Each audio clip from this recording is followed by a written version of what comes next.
All right, enough talking about them. Let's go chuck a set in the car. Except I'm gonna need this one. Let's go.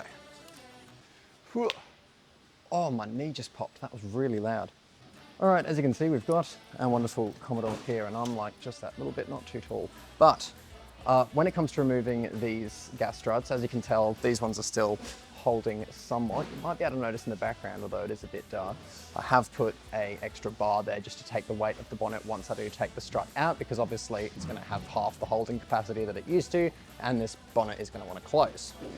Alternatively, if you have a friend, that must be nice, but yeah, you can use them to hold it, or broomstick handle or something. There's also those little tools that I see people use that actually go on the other side of the struts, they don't collapse.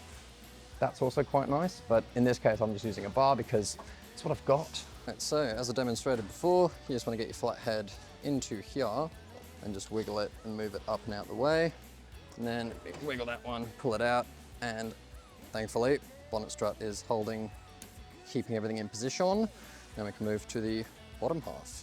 Fortunately, because this is made by GM, they couldn't figure out how to just use hex bolts here, so instead we've got these Torx T30 screws, which are really fun. Most cars just use a regular hex, but if you want to be different like these guys, then of course you can just use Torx instead, because everyone's got a set of Torx bolts, don't they? As you can see, we've got so many sets of Torx stuff that I've just decided we'll use the long one. Totally not because that's the only one we've actually got at the moment, but anyway, take that out, bang, removed. And now we're just going to pretend like this is the new one, and we're going to be putting it in, because I'm not putting a perfectly good one in this car when one of you people could be having it instead. So let's chuck this back in, and then just before you get it tight, just make sure that, obviously not too tight, but make sure that everything lines up a little bit, so we can easily get this next one. Torque spec. Trust your instincts, not tight, not ridiculous. Don't need to frickin' strip it, especially not these, because that's going to be joyous to get out. And again, for getting this one to become friends with this one, get our flat head in there, we'll get this happy sod out the way, and just lift the bonnet a little bit, make sure it all lines up, in, move that down, there's a nice little satisfying click, and guess what? That is all installed.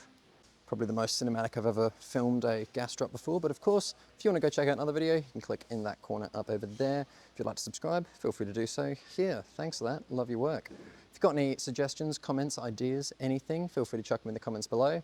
And of course, if you need a part for your car 4-wheel drive, jump on onlineautoparts.com.au.